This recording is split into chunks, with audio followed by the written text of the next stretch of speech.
Capítulo 4.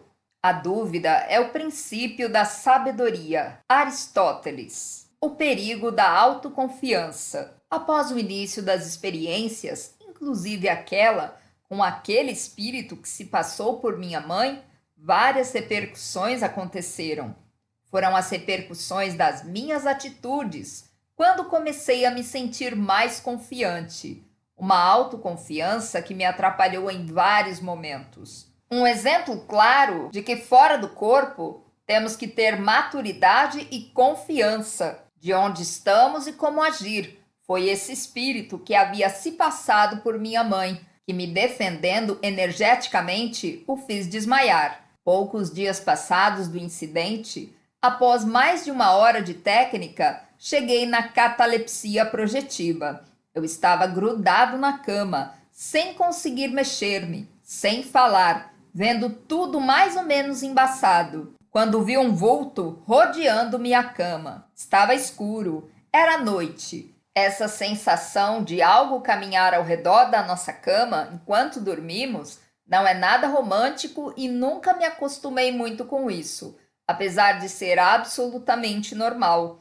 Prefiro sair e ver frente a frente, falar, olhar nos olhos, do que ter alguém me espreitando pelos cantos, sem que eu consiga ver. Forcei a saída pela vontade e consegui. Afastei-me rapidamente. Fui até a escada e vi um espírito passar correndo dizendo: "Corre! Lá vem ele!" Eu pensei: nossa, o povo tá morrendo de medo de mim. O que ando fazendo fora do corpo? Naquele momento, percebi que eu estava saindo mais vezes do que conseguia me lembrar, e os espíritos estavam com medo de mim por algum motivo. O que eu andava fazendo? Quando desci o vão das escadas, um monte de coisas foram jogadas em cima de mim. Panela, faca, garfo, garrafa e tudo mais. Era aquele espírito que tinha se passado por minha mãe para usufruir da minha energia. Só que ele estava tentando me atacar, me sugar energeticamente. Por que eu teria que ter compreensão? Quer dizer, ele tentara me vampirizar, eu me defendi e ele ainda ficou bravo? Fui em sua direção e ele pulou o vão da janela da cozinha, correndo em desespero. Depois disso, voltei ao corpo e fiquei pensativo. O que poderia fazer? Estava arrumando confusão. Não queria agir daquela forma. Continuei saindo do corpo e os ataques também continuaram. Infelizmente, não tenho as datas dos relatos, até porque uma moça que trabalhava lá em casa, a mando de minha mãe, fizera uma faxina e resolvera jogar meus relatos fora, os que eu acordava à noite para escrever. Eram mais de 300 relatos, tudo com garranchos horríveis. Sono misturado com minha letra horrível. Ela deve ter olhado e dito: "Que lixo!" e jogou fora. Prometo que um dia lhe perdoarei, depois de persegui-la umas 3 vidas como obsessor. Levantei do corpo, saí pela porta do quarto, novamente desci as escadas, e quando cheguei na porta da cozinha, senti um EV. Aprendi que quando um EV, estado vibracional, se instala automaticamente de um modo geral, é um alarme para algo. E um espírito se jogou em cima de mim pelas costas.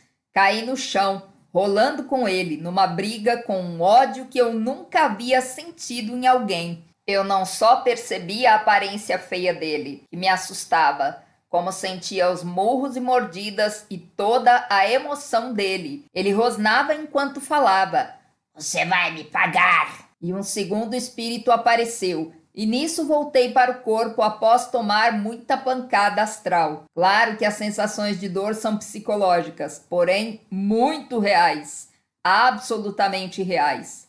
Abri os olhos no corpo, sem perder nenhuma visão e lembrança. Ainda estava totalmente arrepiado, como se eles estivessem em cima de mim. Era aquele espírito novamente. Ele não tinha o que fazer?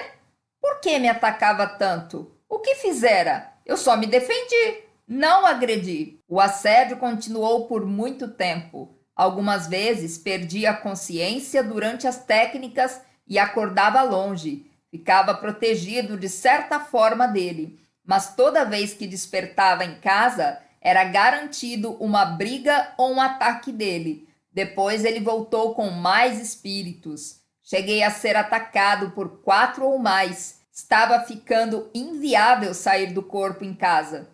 Ele ou eles basicamente moravam ali e chamaram outros para ajudar. Uma vez, em catalepsia projetiva, abri os olhos e vi um espírito deformado flutuando acima de minha cama. Rosnava, fazia barulhos estranhos, agarrou meu pulso e senti um tipo de ácido, como se ele se deteriorasse. Voltei da catalepsia em desespero. Sentei na cama e pensei: isso tem que parar. Rezei, rezei, rezei. Alguma coisa precisava fazer, mas eu não sabia o que.